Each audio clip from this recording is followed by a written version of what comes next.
Hello friends, പഞ്ചാരവണ്ടിയുടെ ഏറ്റവും പുതിയ വീഡിയോയിലേക്ക് നിങ്ങൾക്കെല്ലാവർക്കും സ്വാഗതം. ഈ വീഡിയോയിൽ പ്രധാനമായും ജൂലൈ മാസത്തിൽ സലാല വിസിറ്റ് ചെയ്യുമ്പോൾ എന്തൊക്കെ കാണാൻ നമുക്ക് സാധിക്കും, അവിടുത്തെ പ്രകൃതി എങ്ങനെയാണ് നമുക്ക് നോക്കാം. നമ്മൾ കഴിഞ്ഞ പ്രാവശ്യം താമസിച്ച അതേ സെയിം ഹോട്ടലിൽ തന്നെയാണ് ഇപ്രാവശ്യം താമസിക്കുന്നത്. പക്ഷേ കഴിഞ്ഞ പ്രാവശ്യം ഉണ്ടായിരുന്ന റേറ്റിനേക്കാൾ നേരെ ഡബിളായി ഇപ്രാവശ്യത്തെ റേറ്റ്. കാരണം മറ്റൊന്നുമല്ല, നമ്മളവിടെ എത്തിയിരിക്കുന്നത് അവരുടെ ഖരീഫ് സീസണിലാണ്. അന്നപൂർണയിൽ നിന്ന് നല്ല അടിപൊളി വെജിറ്റേറിയൻ ബ്രേക്ക്ഫാസ്റ്റൊക്കെ കഴിച്ച് നമ്മൾ ആദ്യത്തെ ദിവസം നമ്മൾ പോകുന്നത് യമൻ്റെ ബോർഡറായ ദാൽകുത്ത് പ്രവിശ്യയിലേക്കാണ്.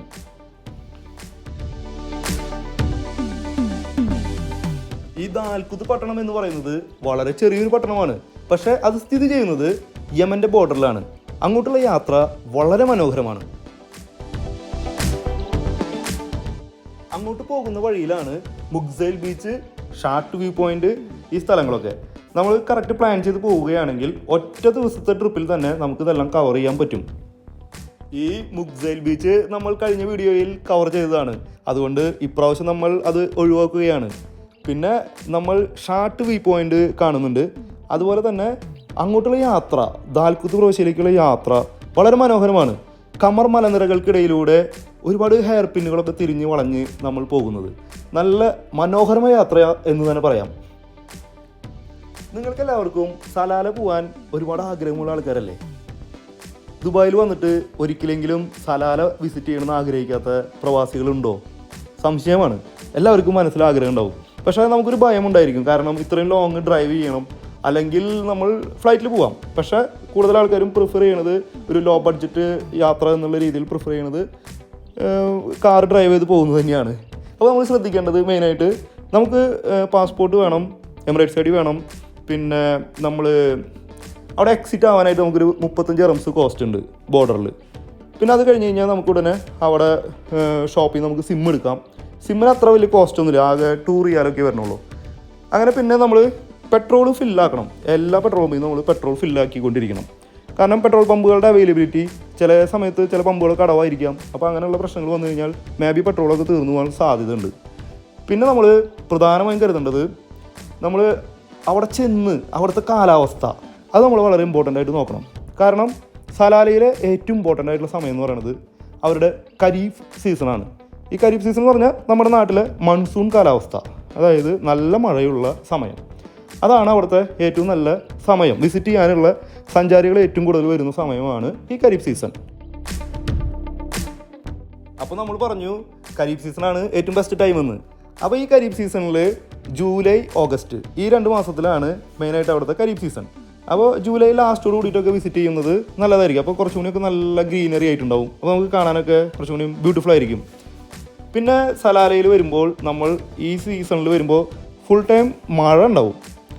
വലിയ ഹെവി റെയിനൊന്നുമല്ല, മീൻസ് ഇങ്ങനെ തുളി തുളി നിൽക്കുന്നൊരു മഴ എന്ന് പറയാം. ചില സമയത്ത് നല്ല ഹെവി റെയിനും വരും. അപ്പോൾ നമ്മൾ കുട കൈ പിടിക്കുന്നത് നല്ലതാണ്, ക്യാപ്പ് കൈ പിടിക്കുന്നത് നല്ലതാണ്. പിന്നെ അതുമാതിരി ഈ മഴ ഇങ്ങനെ പെയ്യുമ്പോൾ അവിടെ ചെറിയൊരു പ്രാണിയുണ്ട്, അത് കടിച്ചാൽ അലർജിക്ക് പ്രോബ്ലം വരും. അപ്പോൾ അത് പ്രാണി കടിക്കുമ്പോൾ ആ സമയത്ത് ചിലർ പറയും നമുക്കൊന്നും വലിയ എഫക്റ്റ് ഒന്നും ഇല്ല എന്നൊക്കെ പറയും. പക്ഷേ അത് പിന്നീട് ചിലപ്പോൾ 4-5 ദിവസത്തിന് ശേഷമൊക്കെ ആയിരിക്കും അലർജിക്കായിട്ട് മേലെ ആകെ തടിച്ചു പൊന്തും. അപ്പോൾ നമ്മൾ അതിനൊരു മരുന്ന് ഉണ്ട്, അപ്പോൾ അത് നമ്മൾ കരുതണം. പിന്നെ നമ്മൾ കഴിഞ്ഞ വീഡിയോയിൽ പറഞ്ഞതാണ് പോകുന്ന റൂട്ട്, അതായത് ബോർഡർ കഴിഞ്ഞ് കഴിഞ്ഞാൽ അലയൻ എക്സിറ്റ് വഴിയാണ് പോകുന്നതെന്ന് വെച്ച് കഴിഞ്ഞാൽ ബോർഡർ കഴിഞ്ഞ് കഴിഞ്ഞാൽ നമ്മൾ ഫസ്റ്റ് വരുന്നത് ഇബ്രി, അത് കഴിഞ്ഞാൽ നിസ്വ എന്ന് നമ്മൾ നേരെ പോയി കഴിഞ്ഞാൽ പിന്നെ വരുന്ന ഒരു ചെറിയ പട്ടണം എന്ന് പറഞ്ഞു കഴിഞ്ഞാൽ ഹൈമ. ഈ ഹൈമയിലാണ് പിന്നെ നമുക്ക് ഫുഡ് കഴിക്കാൻ പറ്റുക. അപ്പോൾ ഈ നിസ്വയിൽ നിന്ന് ഹൈമയിലേക്ക് ഏകദേശം ഒരു 400 കിലോമീറ്ററോളം ഉണ്ട്. അപ്പോൾ അത്രയും ദൂരം കഴിഞ്ഞിട്ടാണ്, അതായത് ഒരു 4 hours 5 hours ഒക്കെ നമുക്ക് എടുക്കും. പിന്നെ ഈ നിസ്വയിൽ നിന്ന് പെട്രോൾ അടിച്ച് കഴിഞ്ഞ് കഴിഞ്ഞാൽ പിന്നെ അതിനിടയിൽ ഈ ഹൈമ എത്തുന്നതിൻ്റെ ഇടയിൽ ആകെ ഒരു പമ്പ് അങ്ങോട്ട് ഉള്ളൂ. അത് ചില സമയത്ത് അത് തുറന്നിട്ടുണ്ടാവില്ല, ചിലപ്പോൾ നമുക്ക് എക്സിറ്റ് എടുക്കാൻ മറന്നു പോകും. ഈ പെട്രോൾ പമ്പ് നമുക്ക് മിസ്സാവാൻ സാധ്യത ഉണ്ട്. അപ്പോൾ എന്തായാലും നിസ്വയിൽ നിന്ന് നമ്മൾ പെട്രോൾ അടിക്കണം, അല്ലെങ്കിൽ എങ്ങാനും ആ പെട്രോൾ പമ്പിൻ്റെ എക്സിറ്റ് എടുക്കാനൊക്കെ വിട്ടുപോയി പിന്നെ അതൊരു ബുദ്ധിമുട്ടാവും. പിന്നെ ഹൈമയിൽ എത്തിക്കഴിഞ്ഞാൽ അവിടെ അടുപ്പിച്ച് ഒരു 4 പെട്രോൾ പമ്പ് ഉണ്ട്, അടുപ്പിച്ചുണ്ട്. അടുത്തടുത്ത് ഒരു 4 കിലോമീറ്റർ ഒക്കെ ഡിഫറൻസിൽ ഉണ്ട്. പിന്നെ ഹൈമ എന്ന് പറയുന്നത് നമ്മൾ പോകുന്ന റൂട്ടിൽ നമ്മുടെ ലെഫ്റ്റ് സൈഡിലേക്ക് ആയിട്ട് ഒരു ചെറിയൊരു പട്ടണം, ചെറിയൊരു സിറ്റി അതാണ്. അപ്പോൾ നമുക്ക് വേണമെങ്കിൽ അവിടെ സിറ്റിയിലേക്ക് പോയി അവിടെ നിന്ന് ഭക്ഷണം കഴിക്കാം, അല്ലെങ്കിൽ ഈ പെട്രോൾ പമ്പിൽ എവിടെന്നെങ്കിലുമൊക്കെ ഭക്ഷണം കഴിക്കാം.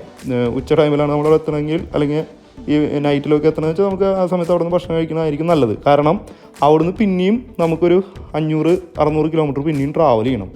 അപ്പോൾ 500 കിലോമീറ്റർ മിനിമം ഉണ്ടാവും. പിന്നെയും അവിടെ നിന്ന് ഒരു 400 കിലോമീറ്ററോളം ഉണ്ട്. പിന്നെ ഈ ഹൈമ കഴിഞ്ഞ് കഴിഞ്ഞാൽ നമ്മൾ എത്തിച്ചേരുന്നത് തുമ്രത്ത് എന്ന് പറയുന്ന സ്ഥലമാണ്. ഈ തുമ്രത്ത് കഴിഞ്ഞ് കുറച്ചും കൂടി മുന്നോട്ട് പോയി ഒരു ഏകദേശം ഒരു 50-100 കിലോമീറ്റർ പോയി കഴിഞ്ഞാൽ പിന്നെ നമ്മൾ ഒരു വലിയൊരു മലയുടെ മീതെത്തും. ആ മലയുടെ മീതെന്ന് ആ മല എത്തിക്കഴിഞ്ഞാൽ അവിടെ ഒരു ബോർഡർ ഉണ്ട്. ആ ബോർഡർ സലാലയ്ക്ക് കിടക്കുന്നതിന് മുന്നോടിയായിട്ടുള്ളൊരു ബോർഡറാണ്. അവിടെ നിന്ന് തൊട്ടിട്ട് പിന്നെ ഫുൾ ഫോഗായിരിക്കും. നമുക്കൊന്നും കാണാൻ പറ്റില്ല. വ്യൂ നമുക്ക് വളരെ കുറവായിരിക്കും. അപ്പോൾ രാത്രിയിലൊക്കെ എത്തുമ്പോൾ നമുക്ക് വളരെ ബുദ്ധിമുട്ടായിരിക്കും. വളരെ ബുദ്ധിമുട്ടിയിട്ട് തന്നെ വണ്ടി ഓടിക്കണം. കാരണം വലിയൊരു മലയുടെ മീതെന്ന് പിന്നെ നമ്മൾ താഴോട്ട് ഇറങ്ങുകയാണ്. ആ താഴോട്ട് ഇറങ്ങി എത്തുന്നതാണ് സലാല. ഈ റിസ്ക്കി ആയിട്ടുള്ള സ്ഥലങ്ങളിൽ കുറേ ആൾക്കാരൊക്കെ വളരെ സ്പീഡിലൊക്കെ വണ്ടി ഓടിച്ച് പോകും. പക്ഷേ ഞാൻ വളരെ പതുക്കെ നമുക്ക് കൺട്രോളിലുള്ള രീതിയിൽ വണ്ടി ഓടിക്കുക എന്നുള്ളതാണ് എൻ്റെ ഒരു പോളിസി. കാരണം പോണ വഴിയിൽ ഒരു വലിയൊരു ട്രക്ക് തലകുത്തി മറിഞ്ഞു കിടക്കുന്നുണ്ട്. കൊക്കയിലേക്ക് വീണിട്ടില്ല, അതൊരു ഇടുക്കിലേക്ക് മറിഞ്ഞു കിടക്കുക. കാരണം ആള് വഴി തെറ്റിയിട്ടുണ്ടാവും. അപ്പോൾ ആ കൊക്കയിലേക്ക് വീണു. അപ്പോൾ അത് ഒരു മലയുടെ ഇടുക്കാണ്. അപ്പോൾ മൊത്തമായിട്ട് താഴോട്ട് പോയിട്ടില്ല, അങ്ങനെ മറിഞ്ഞു കിടക്കുന്നത്. അത് പുറത്തേക്ക് എടുക്കാനൊക്കെ ബുദ്ധിമുട്ടായിരിക്കും. അങ്ങനെ അപ്പോൾ വളരെ കെയർഫുള്ളായിട്ട് വണ്ടി ഓടിച്ച് പോകുക എന്നുള്ളതാണ് വളരെ പ്രധാനപ്പെട്ടൊരു കാര്യം. പിന്നെ നമുക്ക് വരുന്ന അപകടങ്ങൾ ഇപ്പോൾ വേറെ എന്തെങ്കിലും പ്രശ്നങ്ങളായിട്ട് വരികയാണെങ്കിൽ നമുക്കതൊന്നും ഒഴിഞ്ഞു മാറാൻ പറ്റില്ല. പക്ഷേ നമ്മൾ കെയർഫുള്ളായിരിക്കണം. പിന്നെ മറ്റൊരു കാര്യം എന്ന് പറഞ്ഞു കഴിഞ്ഞാൽ നമ്മൾ ഒമാനിലേക്ക് കടന്നു കഴിഞ്ഞ് കഴിഞ്ഞാൽ പിന്നെ നമ്മുടെ FM-ൽ മലയാളം ചാനലുകളൊക്കെ കിട്ടൽ വളരെ ബുദ്ധിമുട്ടാണ്. അപ്പോൾ നമ്മൾ അതിനുള്ള മറ്റ് മാർഗ്ഗങ്ങൾ നമ്മൾ കാണണം. FM-ൽ നമുക്ക് ന്യൂസ് കേൾക്കുക, അല്ലെങ്കിൽ FM വളരെയധികം ഇഷ്ടപ്പെടുന്ന ഒരുപാട് ആൾക്കാരുണ്ട്. അപ്പോൾ അവർക്കൊക്കെ FM കിട്ടാൻ ഭയങ്കര ബുദ്ധിമുട്ടായിരിക്കും. അറബിക്ക് ചാനലുകൾ ഉണ്ടാവും, അത് മാത്രമേ ഉള്ളൂ. പിന്നെ മറ്റൊരു പ്രധാനപ്പെട്ട കാര്യം എന്ന് പറഞ്ഞു കഴിഞ്ഞാൽ നിങ്ങൾക്ക് എല്ലാവർക്കും അറിയാവുന്നൊരു കാര്യമാണ്. ഒരു ഒമാനി റിയാൽ എന്ന് പറഞ്ഞു കഴിഞ്ഞാൽ 10 ദിറംസാണ്. അപ്പോൾ നമ്മൾ അവിടെയുള്ള എല്ലാ കടകളിലും, സൂപ്പർ മാർക്കറ്റുകൾ, പെട്രോൾ പമ്പ്, എല്ലാ സ്ഥലങ്ങളിലും, ഹോട്ടൽസ് എല്ലായിടത്തും നമ്മൾ ദിറംസ് അക്സെപ്റ്റ് ചെയ്യും അവർ. അപ്പോൾ അത് ഒരു റിയാൽ എന്ന് പറഞ്ഞാൽ 10 ദിറംസ്. അതായത് പിന്നെ പെട്രോൾ അടിക്കുമ്പോൾ വേറൊരു കാര്യം എന്ന് പറഞ്ഞു കഴിഞ്ഞാൽ, പെട്രോൾ അടിക്കുമ്പോൾ നമ്മളിപ്പോൾ എക്സാമ്പിൾ പറയുകയാണെങ്കിൽ 10 റിയാലിന് പെട്രോൾ അടിച്ചു, നമ്മൾ ദിറംസാണ് അവർക്ക് കൊടുക്കണമെന്ന് വെച്ചാൽ നമ്മൾ 100 ദിറംസ് കൊടുക്കണം. പക്ഷെ നമ്മൾ ക്രെഡിറ്റ് കാർഡാണ് കൊടുക്കണമെന്ന് വെച്ച് കഴിഞ്ഞാൽ എനിക്ക് 96, 95 അങ്ങനെയൊക്കെയുള്ള റേഷ്യോ ആണ് വന്നത്. അപ്പോൾ എനിക്ക് തോന്നുന്നു പെട്രോളൊക്കെ അടിക്കുമ്പോൾ നമുക്ക് നമ്മുടെ ക്രെഡിറ്റ് കാർഡ് കൊടുക്കുന്നതായിരിക്കും ലാഭം. കാരണം കറക്റ്റ് ആ 10 ഇതിൽ വരുന്നില്ല. 10 റിയാലിന് 96 ഒക്കെ വരണുള്ളൂ. പിന്നെ ഇന്ത്യയിൽ നിന്ന് വരുന്ന ആൾക്കാർക്കാണെങ്കിൽ ഒരു ഒമാനി റിയാൽ എന്ന് പറഞ്ഞാൽ 220 രൂപയാണ്. അപ്പോൾ അത് നമ്മൾ ആ ഒരു കൺവേർഷൻ റേറ്റ് നമ്മൾ കാണണം. വീഡിയോയിൽ ഇപ്പോൾ നമ്മൾ കാണുന്നത് ഒരുപാട് ഒട്ടകങ്ങൾ, ഈ ദാൽക്കുത്ത് പോണ വഴിയിൽ ഒരുപാട് ഒട്ടകങ്ങൾ റോഡിന് നടുക്കിൽ ഇങ്ങനെ ഒരു സ്ട്രൈക്ക് പോലെ നമ്മുടെ മുന്നിൽ നിൽക്കുകയാണ്. അവർ മാറണമൊന്നുമില്ല. നമ്മളിപ്പോൾ വണ്ടി സൈഡിൽ കൂടെ ഒതുക്കി നമ്മൾ പോകണം, അങ്ങനെയാണ്. അവർ പക്ഷേ വഴിയൊന്നും തന്നില്ല, അങ്ങനെ നിൽക്കുകയാണ്. അപ്പോൾ ഇങ്ങനെയുള്ള മനോഹരമായ കാഴ്ചകൾ ഈ ദാൽക്കുത്ത് പോണ വഴിയിൽ ഒരുപാടുണ്ട്. ഒരുപാടെന്ന് പറഞ്ഞാൽ ഒരുപാട്. അത് നിങ്ങൾക്ക് വീഡിയോ കണ്ടാൽ മനസ്സിലാവും. ഞാൻ പറഞ്ഞു സലാലയിൽ നിന്ന് ദാൽക്കുത്തിലേക്ക് 150 കിലോമീറ്ററാണ് ദൂരം. നമുക്ക് ഏകദേശം ഒരു 2 മണിക്കൂർ ഡ്രൈവാണ് അങ്ങോട്ടുള്ളത്. പക്ഷെ നമ്മൾ പതുക്കെ വണ്ടി ഓടിച്ച് വീഡിയോസൊക്കെ എടുത്ത് അങ്ങനെ പോകുമ്പോൾ ഏകദേശം ഒരു 3 മണിക്കൂർ തന്നെ നമുക്ക് എടുക്കും. അപ്പോൾ നമ്മൾ രാവിലെ ഫുഡൊക്കെ കഴിച്ച് നമ്മൾ ദാൽക്കുത്തിലേക്ക് പുറപ്പെട്ട് കഴിഞ്ഞാൽ ഏകദേശം ഒരു 1 മണിയോട് കൂടിയിട്ട് തന്നെയാണ് നമ്മളവിടെ എത്തുക.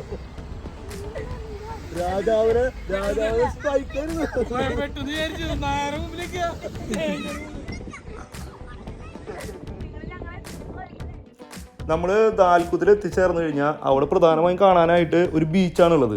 നമ്മൾ ഈ കമർ മലനിരകളൊക്കെ കഴിഞ്ഞ് നമ്മൾ അവിടെ എത്തുമ്പോൾ ചെറിയ ചെറിയ ബിൽഡിങ്ങുകളായിട്ട് ഒരു ചെറിയൊരു പട്ടണം.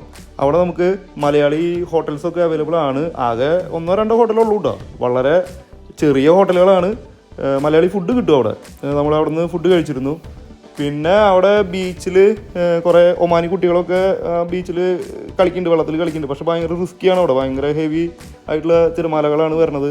അപ്പോൾ കുറച്ചും കൂടിയും റിസ്കി ആയിട്ടുള്ള പ്ലേസ് ആണ്. കാരണം അവരവിടെ താമസിക്കുന്ന ആൾക്കാരായതുകൊണ്ട് അവർക്കറിയാം ഏതൊക്കെ ഭാഗത്താണ് റിസ്ക്, ഏതൊക്കെ ഭാഗത്ത് റിസ്ക് ഇല്ല എന്നുള്ളതൊക്കെ അവർക്ക് വ്യക്തമായിട്ട് അറിയാം. പക്ഷെ നമ്മൾ ആദ്യമായിട്ട് അവിടെ എത്തുമ്പോൾ നമുക്കറിയില്ല ഇത് ഏത് ഭാഗത്താണ് താഴ്ച കൂടുതൽ, ഏത് ഭാഗത്താണ് താഴ്ച കുറവ്, നമുക്കൊന്നും അറിയില്ല. കാരണം അത് ഒരു പ്രത്യേക രീതിയിലുള്ള ഒരു ഏരിയ ആണത്. കാരണം ഒരു ചിലയിടത്ത് ഒരു പാറ പോലെയൊക്കെ ഉണ്ടാവും, അപ്പുറത്ത് ബീച്ചാണ്, ബീച്ചിൽ തന്നെ പാറകളും കാര്യങ്ങളൊക്കെ ആയിട്ടുള്ള ടൈപ്പ് ഒരു ബീച്ചാണ്.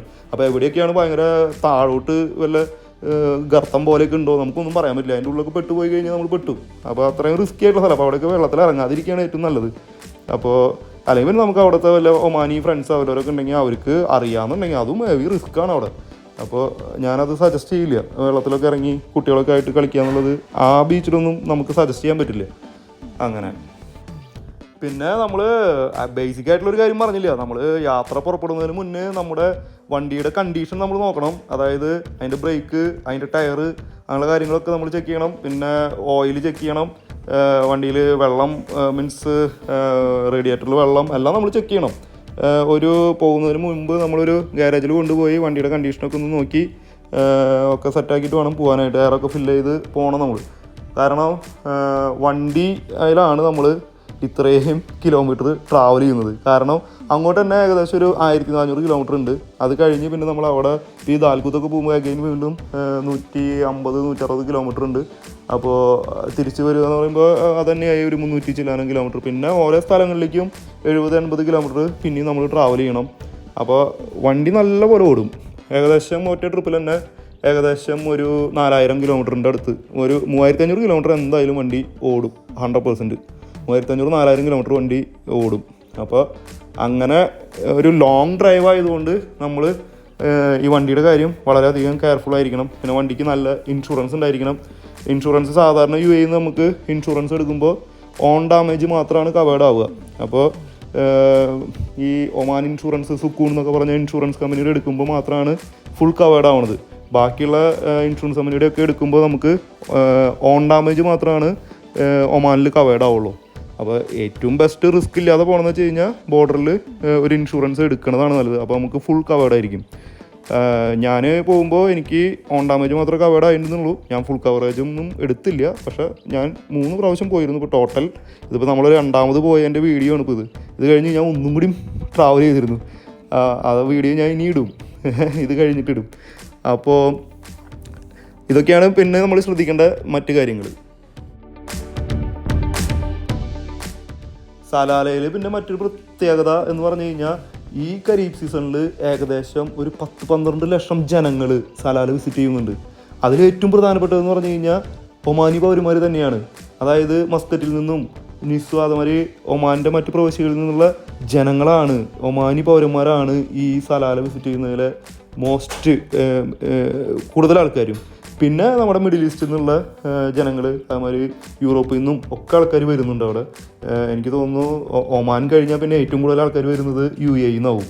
പിന്നെ മറ്റ് GCC കൺട്രീസിൽ നിന്നുള്ള ജനങ്ങൾ ഇഷ്ടംപോലെ ഉണ്ട്. അങ്ങനെ ഏകദേശം ഒരു 10-12 ലക്ഷം ജനങ്ങളാണ് ഈ ഖരീഫ് സീസണിൽ. അതായത് ഔദ്യോഗികമായ കണക്കെന്ന് പറഞ്ഞാൽ ജൂൺ 20 സ്റ്റാർട്ട് ചെയ്ത് സെപ്റ്റംബർ 20 ആ ഒരു 3 മാസ കാലഘട്ടമാണ് ഖരീഫ് സീസൺ. പക്ഷേ ആക്ച്വലി ആ ഒരു 2 മാസത്തിലായിരിക്കും ആ മഴയും കാര്യങ്ങളൊക്കെ ആയിട്ട് കൂടുതലായിട്ട് ഉണ്ടാവുക. പക്ഷേ ഈ 3 മാസത്തിനുള്ളിൽ എപ്പോൾ വേണമെങ്കിലും ഖരീഫ് സീസൺ സ്റ്റാർട്ടാവാം എന്നുള്ളതാണ് അവരുടെ ഒരു കണക്ക്, മൺസൂൺ കാലഘട്ടം എന്ന് പറയുന്നത്.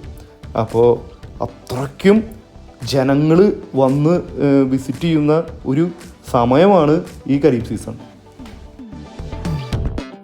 നമ്മൾ ഈ പോകുന്ന വഴിയിൽ, ഈ ദാൽകുത്ത് പോകുന്ന വഴിയിൽ ദാൽകുത്ത് ഫോറസ്റ്റ് എന്ന് പറഞ്ഞിട്ടുള്ള ഒരു ഏരിയ ഉണ്ട്. അതായത് വലിയ ഹൈറ്റുള്ള മരങ്ങളൊക്കെ ആയിട്ട് ഒരു നമ്മുടെ നാട്ടിലെ ഒരു ഫോറസ്റ്റിൻ്റെ ഉള്ളിലൂടെ പോകുന്ന ആ ഒരു പ്രതീതി, അങ്ങനത്തെ ഒരു ഏരിയ ഉണ്ട്. അതാണ് ദാൽകുത്ത് ഫോറസ്റ്റ്. നമ്മൾ ഗൂഗിൾ മാപ്പിൽ നമുക്ക് സെർച്ച് ചെയ്ത് കഴിഞ്ഞാൽ കാണാൻ പറ്റും ദാൽകുത്ത് ഫോറസ്റ്റ്. അപ്പോൾ അതൊക്കെ ഈ പോണ വഴിയിൽ തന്നെയാണ്.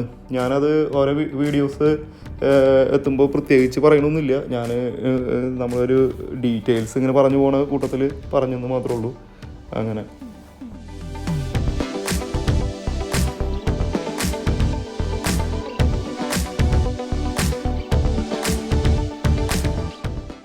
നല്ല അടിപൊളി കോടമഞ്ഞ് ഇങ്ങനെ പുതഞ്ഞ് കിടക്കുന്ന വഴിയുടെ ഇടയിലൂടെ നമ്മളിങ്ങനെ കാറിൽ വരുമ്പോൾ മുന്നിൽ ഇങ്ങനെ ഒട്ടകങ്ങൾ ഇങ്ങനെ വരി വരിയായി പോകുമ്പോൾ എങ്ങനെ ഉണ്ടായിരിക്കും? നല്ല രസമല്ലേ? അപ്പോൾ നമ്മുടെ മുന്നിൽ ഇപ്പോൾ ഇതേ ഒരു ഒട്ടകം ഇങ്ങനെ നടന്നു പോകുന്നുണ്ട്. അതിൻ്റെ മുന്നിൽ വേറെയും കുറേ ഒട്ടകങ്ങൾ ഇങ്ങനെ പോകുന്നുണ്ട്. നല്ല രസകരമായ ഒരു കാഴ്ചയാണ് നമ്മൾ കണ്ടുകൊണ്ടിരിക്കുന്നത്.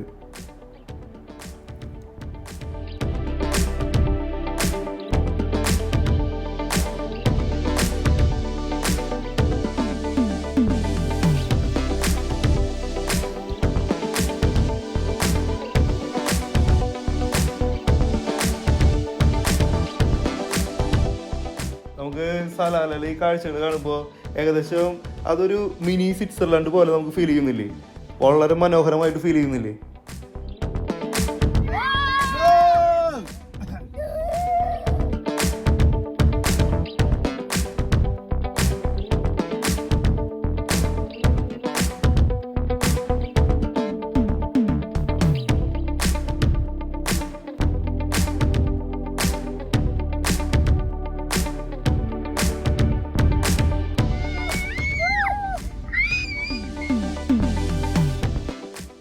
പിന്നെ മറ്റൊരു പ്രധാനപ്പെട്ട കാര്യം, അതായത് പല ആൾക്കാർക്കും അറിയില്ല, അതായത് സലാല പോകാനായിട്ട് നമുക്ക് വിസയുടെ ആവശ്യമില്ല. നമുക്ക് ബോർഡറിൽ എക്സിറ്റ് ആവണം. ഞാൻ പറഞ്ഞിരുന്നു ഒരു 35 ദിർഹംസ് നമുക്ക് കോസ്റ്റ് ഉണ്ട്. നമ്മൾ ഒരു പ്രാവശ്യം സലാലയ്ക്ക് പോയി, മീൻസ് ഒമാനിലേക്ക് പോയി കഴിഞ്ഞ് കഴിഞ്ഞാൽ നമുക്ക് 14 days വിത്തൗട്ട് വിസ നമുക്ക് അവിടെ സ്റ്റേ ചെയ്യാം. പിന്നെ നമുക്ക് കുറച്ച് കൂടുതൽ നാൾ പ്ലാനിങ് ഉണ്ട്, അതായത് ഒരു 1 month അങ്ങനെയൊക്കെ നിൽക്കുന്ന ആഗ്രഹം ഉണ്ടെങ്കിൽ മാത്രമാണ് നമുക്ക് വിസ എടുത്ത് പോകേണ്ട ആവശ്യമുള്ളൂ. അല്ലെങ്കിൽ നമുക്ക് വിസയുടെ ആവശ്യമില്ല. ജസ്റ്റ് പോയി ഒരു 14 ദിവസം കൊണ്ട് തിരിച്ചു വരികയാണെന്ന് വെച്ച് കഴിഞ്ഞാൽ നമുക്ക് വിസയുടെ ആവശ്യമില്ല. നമ്മളെല്ലാവരും UAE ഫാമിലി ആയിട്ട് നിൽക്കുന്ന ആൾക്കാർക്കൊക്കെ സ്കൂൾ വെക്കേഷൻ വരുന്ന സമയത്ത് നമുക്ക് നാട്ടിലോട്ട് പോകാനൊക്കെ നമുക്ക് ഫ്ലൈറ്റ് ടിക്കറ്റൊക്കെ ഭയങ്കര എക്സ്പെൻസീവാണ്. നമുക്ക് എല്ലാവർക്കും അറിയാവുന്ന കാര്യമാണത്. അപ്പോൾ നമുക്ക് അത്ര അത്യാവശ്യങ്ങളില്ലെങ്കിൽ നമുക്ക് ഇങ്ങനെയുള്ള ട്രിപ്പുകളൊക്കെ പോയി നമുക്ക് വേണമെങ്കിൽ ഒരു വെക്കേഷൻ ഇങ്ങനെയൊക്കെ ആക്കാൻ പറ്റും. നമുക്ക് നാട്ടിൽ പോയേ പറ്റൂ എന്നുള്ള ഒരു സാഹചര്യം ഉണ്ടെങ്കിൽ പോകാതിരിക്കാൻ പറ്റില്ല. അല്ലാത്ത സാഹചര്യങ്ങളാണ് എങ്കിൽ നമുക്ക് ഇങ്ങനെ ഒരു 14 days വിസ എടുത്ത് പോകുകയാണെന്ന് വെച്ച് കഴിഞ്ഞാൽ നമുക്ക് 30 days 60 days ഒക്കെ നമുക്ക് നിൽക്കാം. അപ്പോൾ അതിനനുസരിച്ച് വിസ എടുത്ത് പോകണമെന്ന് മാത്രം. അപ്പോൾ നോർമലി ഒരു 14 days നമുക്ക് നമ്മുടെ ദുബായിലെ ഈ ചൂടിൽ നിന്നൊക്കെ രക്ഷപ്പെട്ട് നല്ലൊരു തണവിലേക്ക് അല്ലെങ്കിൽ നല്ലൊരു ക്ലൈമറ്റിലേക്ക് നമുക്ക് മാറി ഒന്ന് റീഫ്രഷായി വരണം എന്ന് തോന്നുന്നുണ്ടെങ്കിൽ നമുക്ക് പോകാൻ പറ്റിയ സ്ഥലം തന്നെയാണ് സലാല. ഈസിയാണ്, പോകാനായിട്ട് ഈസിയാണ്. ഇപ്പോൾ നമുക്ക് ഈ റോഡ് മാർഗം പോകാൻ താല്പര്യമില്ലെങ്കിൽ നമുക്ക് ഫ്ലൈറ്റിൽ പോകാം. ഇപ്പോൾ ഒരുപാട് ഓപ്ഷൻസ് ഉണ്ട്. ലോ കോസ്റ്റ് ഫ്ലൈറ്റുകളൊക്കെ നമുക്ക് അവൈലബിൾ ആണ്. ഇപ്പോൾ അബുദാബിയിൽ നിന്നൊക്കെ പോകുകയാണെന്ന് വെച്ച് കഴിഞ്ഞാൽ വിസ എയർ എന്നൊക്കെ പറഞ്ഞിട്ട് പുതിയ വിമാന കമ്പനികളൊക്കെ വന്നിട്ടുണ്ട്. അപ്പോൾ അതിലൊക്കെ പോകാനായിട്ട് വലിയ റേറ്റ് ഒന്നുമില്ല. അപ്പോൾ അങ്ങനെ പോകാൻ പറ്റും. പിന്നെ ഈ സലാലയിലെ എയർപോർട്ട് എന്ന് പറയുന്നത് മെയിൻ ആ ടൗണിനടുത്തൊക്കെ തന്നെയാണ്. അധികം ടൗണിൽ നിന്ന് അധികം ദൂരമുള്ള സ്ഥലമൊന്നുമല്ല. അപ്പോൾ അവിടെ നമുക്ക് വന്നിറങ്ങി കഴിഞ്ഞാൽ നമുക്ക് റെൻ്റ് കാർ എടുക്കാനുള്ള ഓപ്ഷൻ ഉണ്ട്. അങ്ങനെ എല്ലാ ഫെസിലിറ്റിയും ഉണ്ട് അവിടെ. അപ്പോൾ നമുക്ക് ഇപ്പോൾ ഈ കാർ ഓടിച്ച് ചില ആൾക്കാർക്കൊക്കെ ലോങ് ഡ്രൈവ് എന്ന് പറഞ്ഞാൽ ഭയങ്കര മടുപ്പുള്ള ആൾക്കാരുണ്ട്. അങ്ങനെയുള്ള ആൾക്കാർക്കൊക്കെ ഇങ്ങനെ ഫ്ലൈറ്റിൽ പോവാം. എന്നാലും ചെറിയ പൈസയെ വരണുള്ളൂ. നമ്മൾ കുറച്ച് മുന്നേ തന്നെ പ്ലാൻ ചെയ്തിട്ട് ടിക്കറ്റ് ബുക്ക് ചെയ്ത് വെക്കുകയാണെന്ന് വെച്ച് കഴിഞ്ഞാൽ എനിക്ക് തോന്നുന്നു ചിലപ്പോൾ 150 ദിർഹംസിനൊക്കെ ചിലപ്പോൾ കിട്ടും. 1 way ടിക്കറ്റ് കിട്ടും നമുക്ക്. അപ്പോൾ മീൻസ് 2 way എടുക്കുമ്പോൾ ഇപ്പോൾ ഒരു 400 ദിർഹംസ് അല്ലെങ്കിൽ 500 ദിർഹംസ് മാക്സിമം വരുള്ളൂ. കുറച്ച് മുൻകൂട്ടി നമ്മൾ എടുത്ത് വെക്കുകയാണെന്ന് വെച്ച് കഴിഞ്ഞാൽ അപ്പ് ആൻഡ് ഡൗൺ കിട്ടും നമുക്ക്. അപ്പോൾ അങ്ങനെയൊക്കെയുള്ള ഫെസിലിറ്റീസ് ഉണ്ട്. അപ്പോൾ നാട്ടിലോട്ട് പോകാൻ ആവശ്യമില്ല, അല്ലെങ്കിൽ ചെറിയൊരു വെക്കേഷൻ ഇങ്ങനെ പോയി വരാം, ഒന്ന് റിഫ്രഷായി വരാമെന്ന് ചിന്തിക്കുന്ന ഫാമിലികൾക്കൊക്കെ ഇത് അടിപൊളി ഓപ്ഷനാണിത്.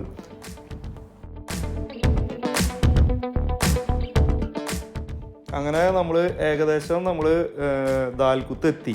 ഇപ്പോൾ നമ്മൾ എത്തിയ ഈ ഒരു എന്താ പറയുക 3 കൂടിയ വഴി എന്നൊക്കെ പറയില്ലേ, അവിടെ നമ്മൾ റൈറ്റ് എടുത്ത് പോയി കഴിഞ്ഞ് കഴിഞ്ഞാൽ നമ്മൾ ദാൽകുത്തിൻ്റെ ആ ഒരു ചെറിയ പട്ടണത്തിലേക്കാണ് നമ്മൾ എത്തുന്നത്. അവിടെ കുറച്ച് കണ്ടോ, ഇപ്പോൾ ചെറിയ ബിൽഡിങ്ങുകൾ, അതായത് ഇപ്പോൾ സ്റ്റേ ഒക്കെ ചെയ്യാൻ പറ്റുന്ന ടൈപ്പ് ബിൽഡിങ്ങുകളാണെന്നൊന്നും എനിക്കറിയില്ല. ചെറിയ വീടുകൾ അങ്ങനെയൊക്കെ ആയിട്ടുള്ള ഒരു ഏരിയ, ഒരു ചെറിയൊരു ഏരിയ. അതിൻ്റെ സൈഡിലൊരു ബീച്ചാണ്. ഇതാണ് അവിടെ ഉള്ളത്. ഈ ഒരു സ്ഥലം കാണുക എന്നുള്ളതല്ല ഇതിൻ്റെ ലക്ഷ്യം. യാത്രയുടെ മെയിനായിട്ട് നമ്മുടെ യാത്രയുടെ ലക്ഷ്യം ഈ വരുന്ന വഴിയിലുള്ള അട്രാക്ഷൻസ് ആണ്. അപ്പോൾ ഇതാണ് ദാൽകുത്ത് യാത്ര. നമ്മളിവിടെ നിന്ന് തിരിഞ്ഞ് ഈ ബീച്ചിലേക്ക് എത്തി. ബീച്ച് കാര്യങ്ങളൊക്കെയാണ് ഇപ്പോൾ കാണുന്നത്. നിങ്ങൾ നല്ല ഒരു വ്യൂ ആണ്, കാണാനും ആസ്വദിക്കാനൊക്കെ അടിപൊളിയാണ്.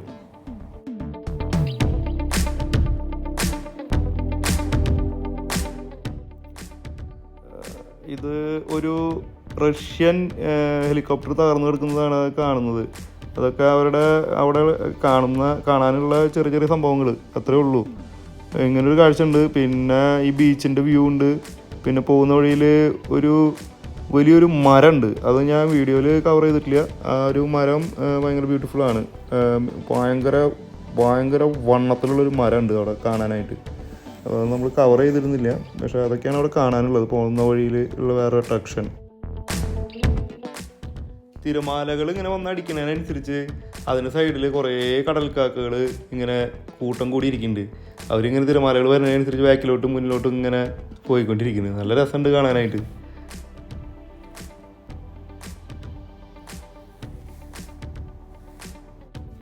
ഈ ബീച്ചിൽ ഈ ഒരു ഭാഗത്ത് കുറച്ച് റിസ്ക് കുറവായിട്ടുള്ളൊരു ഭാഗമായിട്ട് ഫീൽ ചെയ്തു. കാരണം ഒരു നിരപ്പായ ഭാഗം ഫീൽ ചെയ്തു. കാരണം നമുക്ക് ബീച്ചിൽ ഇറങ്ങുമ്പോൾ ഒരു പേടിക്കാത്തൊരു ഭാഗമായിട്ട് ഈ ഒരു ഭാഗം നമുക്ക് ഫീൽ ചെയ്തു. ഈ എല്ലാ സ്ഥലങ്ങളിലും ഇങ്ങനെയല്ല. അതാണ് ഇവിടുത്തെ ഒരു പ്രശ്നം. നല്ല ബീച്ചുകളും ഉണ്ട്. ഇതിൻ്റെ സൈഡിൽ കുറച്ച് ഭാഗങ്ങൾ വലിയ കുഴപ്പമില്ലാത്ത ഭാഗങ്ങൾ കാണുന്നുണ്ട്.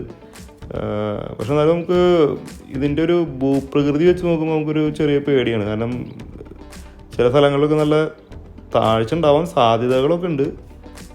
അപ്പോൾ അങ്ങനെ ഈ മലകളിലൊക്കെ ചെറിയ ചെറിയ ഗുഹകൾ, ഈ ഗുഹകൾ ഇപ്പുറത്ത് ഇങ്ങനെ പോയി അപ്പുറത്തെ എവിടേക്കൊക്കെ എത്തിച്ചേരുന്നു നമുക്ക് അറിയില്ല. കാരണം അങ്ങോട്ട് കയറി ചെല്ലാനൊന്നും നമുക്ക് ഒരു ഓപ്ഷനും കാണാനില്ല. ഭയങ്കര ഹൈറ്റിലാണ്. അപ്പോൾ ചെറിയ ചെറിയ ഗുഹകളൊക്കെ ഇങ്ങനെ കാണുന്നുണ്ട്. നമ്മളെ മഞ്ഞുമൽ ബോയ്സ് പോലെ പറയാൻ പറ്റില്ല. ചിലപ്പോൾ ഒരു കാല് വെച്ച് കഴിഞ്ഞാൽ ഇപ്പോൾ താഴോട്ട് പോകുന്ന ടൈപ്പ് ഗുഹകളൊക്കെ അതിനുള്ളിൽ ഉണ്ടാവുമായിരിക്കും. പക്ഷെ നമുക്ക് ഉറപ്പില്ല. കാണാനായിട്ട് അങ്ങനെയൊക്കെ ഫീൽ ചെയ്യുന്നുണ്ട്. അങ്ങോട്ട് കയറി ചെന്ന് അതിനെന്തുമാത്രം ഉള്ളിലോട്ട് പോകാൻ പറ്റും എന്നുള്ളതൊക്കെ നമുക്ക് അവിടെ കയറി നോക്കിയാൽ തന്നെ അറിയാൻ പറ്റുള്ളൂ. അങ്ങനെ കയറി പോകാനായിട്ടുള്ള ഓപ്ഷനൊന്നും നമുക്കില്ല. അപ്പോൾ വലിയ റിസ്കുകളിലേക്കൊന്നും പോകാതെ പോകുന്ന വഴിയിൽ ഇതൊക്കെ കണ്ട് ആസ്വദിച്ച് അങ്ങനെ അങ്ങോട്ട് പോവാം. നമ്മൾ മരുഭൂമിയിലൊക്കെ ഒരുപാട് ഒട്ടകങ്ങളെ നമ്മൾ കാണാറുണ്ട്. ദുബായിലൊക്കെ ഇപ്പോൾ എന്താ പറയുക, ദുബായിലും അബുദാബിയിലും ഒക്കെ മരുഭൂമിയിലൊക്കെ നമുക്ക് ഇഷ്ടംപോലെ ഒട്ടകങ്ങളെ പറ്റി പറയുമ്പോൾ നമ്മൾ മരുഭൂമിയിലെ മൃഗം എന്നുള്ള രീതിയിലാണ് നമ്മൾ പറയുക. മരുഭൂമിയിലുള്ള കാണുന്ന മൃഗം അല്ലെങ്കിൽ അങ്ങനെ നമ്മൾ കാണുന്ന ഒരു സംഭവം ഇവിടെ ഫുള്ള് മലകളുടെ മീതിയാണ്. മലയിലും പിന്നെ അതേമാതിരി റോഡിലും ഒക്കെ ഇറങ്ങി ഇങ്ങനെ അവരിങ്ങനെ നടന്നുകൊണ്ടിരിക്കുകയാണ്. കാണാനായിട്ട് ഒരു പ്രത്യേക അനുഭൂതിയാണത്. കാരണം നമ്മൾ ഇതുവരെ കണ്ടിരിക്കുന്ന ഒരു രീതിയിലല്ലല്ലോ ഇവിടെ. നമുക്ക് മലകളിലും പിന്നെ നല്ല എന്താ പറയുക, മഞ്ഞ് ഒക്കെ ആയിട്ട് ഇങ്ങനെ കോടയായിട്ട് നിൽക്കുന്നതിൻ്റെ ഇടയിലൊക്കെ ഒട്ടകങ്ങൾ ഇങ്ങനെ നടക്കുന്ന കാണുമ്പോൾ നമ്മൾ ഒട്ടകങ്ങളെ പറ്റി എന്താ പറയുക, നല്ല മരുഭൂമിയിൽ നല്ല ചൂട്ടത്ത് ഉള്ള മൃഗങ്ങളെന്നല്ല നമ്മൾ പറയുക. ഇവിടെ നേരെ തിരിച്ചാണ് ഈ സംഭവം. അടുത്തതായി നമ്മൾ പോകുന്നത് ഷാർട്ട് വ്യൂ പോയിൻ്റ് ആണ്. ഈ ഷാർട്ട് വ്യൂ പോയിൻ്റ് എന്ന് പറയുന്നത് വലിയൊരു മലയുടെ മീതെന്ന് താഴെ കടൽ കാണാൻ പറ്റും എന്നുള്ളതാണ്. ഈ നമ്മൾ കഴിഞ്ഞ വീഡിയോയിൽ നമ്മൾ കാണിച്ചിരുന്ന ഒരു ഏരിയയിൽ ഒരു മലയുടെ മീതെ നിന്നിട്ട് കടൽ കാണുന്നത്. അപ്പോൾ ഈ കടലിങ്ങനെ അടിച്ച് തിരമാലയൊക്കെ മുകളിലേക്ക് പൊന്തി വരുന്നതും അതിൻ്റെ വെള്ളം ഇങ്ങനെ സ്പ്രെഡായി ഇങ്ങനെ വരുന്നതൊക്കെ നമ്മൾ പറഞ്ഞിരുന്നു. പക്ഷേ അതുപോലെയല്ല, ഇത് ഭയങ്കര ഹൈറ്റ് കൂടിയൊരു മലയുടെ മീതെന്ന് താഴെ കടൽ അത്രയും ചെറുതായിട്ട് കാണാൻ പറ്റുള്ളൂ. പക്ഷേ മിക്ക ടൈമിലും അവിടെ ഈ ഫോഗ് ഒന്ന് മൂടിയിട്ട് നമുക്ക് ഈ കടൽ കാണാൻ പറ്റില്ല. പക്ഷേ ഈ കടൽ വന്ന് അടിക്കുന്ന ശബ്ദമൊക്കെ നമുക്കിങ്ങനെ കേൾക്കാം. പിന്നെ അവിടെ ഒരു ഗുഹ പോലെയൊക്കെ അവരിങ്ങനെ പണിത് അതിൻ്റെ ഉള്ളിൽ കൂടെ നമ്മളിങ്ങനെ കുനിഞ്ഞു പോയി ഒരു ഗ്ലാസ് ഇട്ട ഏരിയയിൽ നിന്ന് നമ്മൾ താഴേക്ക് കടലിനെ കാണാം എന്നുള്ളതാണ് അവിടുത്തെ ഒരു അട്രാക്ഷൻ. അപ്പോൾ വളരെ അടിപൊളി ഒരു പ്ലേസാണ് ഷാർട്ട് വ്യൂ പോയിൻ്റ് എന്ന് പറഞ്ഞത്. നല്ലൊരു അടിപൊളി പ്ലേസാണ്. പക്ഷേ നമുക്ക് ആ വ്യൂ മിക്ക ടൈമിലും കിട്ടാറില്ല. അപ്പോൾ ഇപ്രാവശ്യം ഞങ്ങൾ പോയപ്പോൾ ഞങ്ങൾക്ക് ഒന്നും കാണാൻ പറ്റിയില്ല. കാരണം ഫുൾ ഫോഗായിരുന്നു. നമ്മൾ നിൽക്കുന്ന ഏരിയയിലല്ല, താഴോട്ട് നോക്കുമ്പോൾ അവിടെ ഫുൾ ഫോഗ് വന്ന് മൂടിയിരിക്കുക. അതാണ് അവിടുത്തെ ഒരു പ്രശ്നമായിരുന്നു. അടുത്തായി നമ്മൾ പോകുന്നത് വാദി ദർബാത്തിലേക്കാണ്. സലാലയിലെ മസ്റ്റ് വാച്ചബിൾ പ്ലേസാണ് വാദി ദർബാത്ത്. എത്ര പ്രാവശ്യം കണ്ടാലും നമുക്ക് മടുക്കില്ല. അത്രയ്ക്കും ബ്യൂട്ടിഫുൾ ആയിട്ടുള്ളൊരു പ്ലേസാണ് വാദി ദർബാത്ത്. കണ്ടില്ലേ, നല്ല ഗ്രീനറി ആയിട്ട് നല്ല ഗ്രീൻ വാട്ടറൊക്കെ, അടിപൊളി പ്ലേസ് എന്ന് പറഞ്ഞാൽ അടിപൊളി പ്ലേസ്. ബോട്ടിംഗ് ഉണ്ട് അവിടെ, നല്ല അടിപൊളി സ്റ്റെപ്പായി വാട്ടർ ഫോൾസ് ഉണ്ട്, പിന്നെ ബോട്ടിംഗ് ഉണ്ട്. അങ്ങനെ എല്ലാം കൊണ്ടും സൂപ്പർ പ്ലേസ്.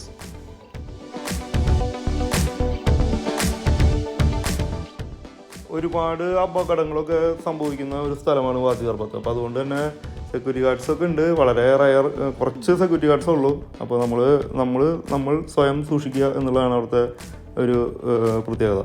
പിന്നെ അവിടെ നിന്ന് നമ്മൾ ആ സ്റ്റെപ്പായിട്ടുള്ള വാട്ടർഫോൾസൊക്കെ കണ്ടു കഴിഞ്ഞാൽ നമുക്ക് അവിടെ നിന്ന് കുറച്ചും കൂടിയും മുന്നോട്ട് പോയി അവിടെ റോഡ് അവസാനിക്കും. അപ്പോൾ അവിടെ ആ പോകുന്ന റൂട്ടാണിത് കാണുന്നത്. നല്ല അടിപൊളി ബ്യൂട്ടിഫുൾ ആയിട്ടുള്ള പ്ലേസാണ്. നമ്മൾ ടെൻറ്റൊക്കെ കൊണ്ടുപോയി കഴിഞ്ഞാൽ വേണമെങ്കിൽ ടെൻറ്റൊക്കെ അടിച്ചിരിക്കാനൊക്കെ പറ്റും. പിന്നെ മഴ എപ്പോഴും ഇങ്ങനെ കിരിഞ്ഞ് നിൽക്കും എന്നുള്ളതൊരു ഇതാണ്.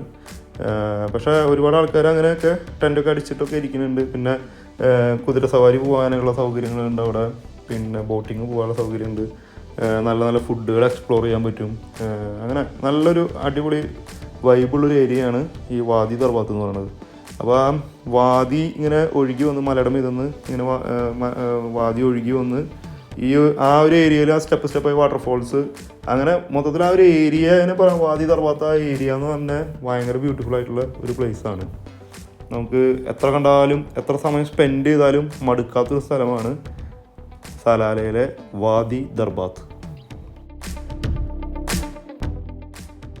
ഞാൻ കഴിഞ്ഞ വീഡിയോയിൽ ഒരു സ്റ്റോറി പറഞ്ഞു നിർത്തിയിരുന്നു. അത് ഫുള്ളായിട്ട് പറയാൻ പറ്റിയിരുന്നില്ല. അപ്പോൾ അത് ഞാൻ അതിൻ്റെ ഡീറ്റെയിൽസ് പറയാം. അതായത് നമ്മൾ സലാലയിലെത്തി നമ്മൾ സ്റ്റേ ചെയ്ത ഹോട്ടലുമായി ബന്ധപ്പെട്ട് അതിൻ്റെ ഓപ്പോസിറ്റ് ഒരു ഒമാനി ഫാമിലി താമസിക്കുന്ന വലിയൊരു ബിൽഡിങ്, അതായത് ഒരു 4-5 നില ഉള്ള ഒരു ബിൽഡിങ്. ആ ബിൽഡിങ് മൊത്തം ആ ഒമാനി ഫാമിലീസ് ആണ് താമസിക്കുന്നത്. മീൻസ് ഒറ്റ ഫാമിലിയാണ് അത്. അവർ ഒരുപാട് ചേട്ടനിയന്മാർ അങ്ങനെയുള്ള ആൾക്കാർ ആയിരിക്കും മേ ബി. അപ്പോൾ അങ്ങനെ വലിയൊരു ഫാമിലി താമസിക്കുന്ന ഒരു വലിയൊരു ബിൽഡിങ്. അപ്പോൾ അത് നമ്മൾ ഹോട്ടലിൻ്റെ ഓപ്പോസിറ്റിലാണ് ഉണ്ടായിരുന്നത്. അപ്പോൾ നമുക്ക് നമ്മുടെ ഹോട്ടലിൻ്റെ സൈഡിൽ വണ്ടി പാർക്ക് ചെയ്യാനുള്ള സൗകര്യം നമുക്ക് കുറവാണ്. അതായത് അത്ര അധികം വണ്ടികളുണ്ട്.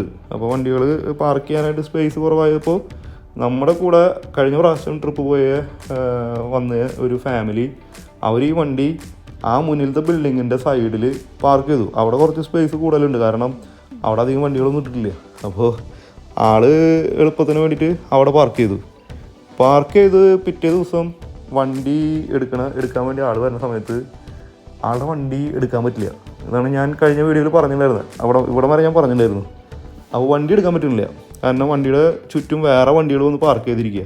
അപ്പോൾ ആ വണ്ടികൾ എടുത്ത് മാറ്റിയാലാണ് ഇദ്ദേഹത്തിന് ഈ വണ്ടി എടുക്കാൻ പറ്റുള്ളൂ. അങ്ങനെ എന്തിനു പറയുന്നു, ഇദ്ദേഹം വണ്ടി എടുക്കാൻ പറ്റുന്നില്ല.